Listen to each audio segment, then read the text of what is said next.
Hi అండి, ఈరోజైతే మనం ఇంట్లోనే ఈజీగా టేస్టీగా చేసుకునే డ్రై ఫ్రూట్ లడ్డు ఎలా చేసుకోవాలో చూద్దాం. ఇందుకు కావాల్సినవి వచ్చేసి జీడిపప్పు, బాదం పప్పు, పుచ్చపప్పు, పిస్తా పప్పు, ఎండు ద్రాక్ష, ఖర్జూరం. ఇంకా మన ఇష్టం వచ్చిన డ్రై ఫ్రూట్స్ ఏమైనా వేసుకోవచ్చండి. బట్ ఖర్జూరం, ఎండు ద్రాక్ష మటుకు కంపల్సరీ ఉండాలి. వీటన్నిటిని సన్నగా పీసెస్ చేసుకోవడంలో ఇందులో ఉండే పెద్ద ప్రాసెస్. ఇప్పుడు సన్నగా పీసెస్ చేసుకున్నాక బాండలు పెట్టేసి కొద్దిగా నెయ్యి వేసుకొని ఒక్కొక్కటి విడివిడిగా సపరేట్గా వేయించుకోవాలండి. ఫస్ట్ ఇప్పుడు చూడండి, కొంచెం ఆయిల్ వేసి బాదం పప్పు వేయించుతున్నాను.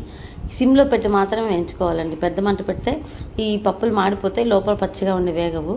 ఇది డ్రై ఫ్రూట్ లడ్డు అలాగే తింటాం కాబట్టి ఈ పప్పులు కొంచెం బాగా సిమ్లో పెట్టి వేగితే కొంచెం క్రిస్పీగా ఉంటాయి, బాగా టేస్ట్గా ఉంటాయి. ఇలా జీడిపప్పు, బాదం పప్పు అన్నీ వేయించేసుకున్న తర్వాత అన్నీ ఒక బౌల్లోకి తీసుకోవాలి. సరే అండో, ఇందాకన్నా ఒక మాట వెనక్కి తీసుకున్నాను. చాలా టేస్టీగా ఉంటుంది అని, బట్ చాలా ఈజీ మాత్రం కాదండి. 10:30కి మొదలు పెడితే నాకు చాలా టైం పట్టింది.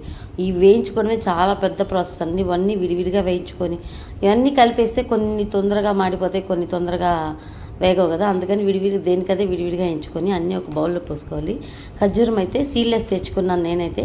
సీడ్ ఉంటే మాత్రం మన దానిలో విత్తనం తీసేసి మిక్సీలో వేసేసి ఒక కోర్సుగా గ్రైండ్ చేస్తే నిదానంగా చేసుకోవాలి. ఇది ఒక కోర్సుగా చేస్తే మటుకు పేస్ట్ లాగా వస్తుంది. ఈ పేస్ట్ని కూడా తీసి లాస్ట్లో ఇవన్నీ వేయించి ఒక బౌల్లో పోసిన తర్వాత ఆ పేస్ట్ని కూడా వేసేసి కొంచెం సేపు ఒక 2 minutes అలా వేయించేస్తే, దగ్గరే ఉండాలండి, ఈ ఖర్జూరం మాడిపోతుంది. వేయించేసి ఇది ఇందులో వేసేసి అన్నీ బాగా గ్రైండ్ చేసుకోండి. నా వాటిలో కొంచెం ఖర్జూరం తక్కువ, స్వీట్ తక్కువ అనిపించింది. నేనైతే అందుకోసం కొంచెం హనీ యాడ్ చేశానండి. హనీ అయినా వేసుకోవచ్చు, ఖర్జూరం అయినా వేసుకోవచ్చు. ఇందులో వచ్చేసి మనం బెల్లంతో కూడా చేసుకోవచ్చు, కానీ నేను ఎందుకు బట్ ఖర్జూరం హనీ వేశాను. టేస్ట్ అయితే బాగుంది. ఇదంతా చేసి ఇలా పెట్టాను. కలుపుదామని చెయ్యి పెట్టాను.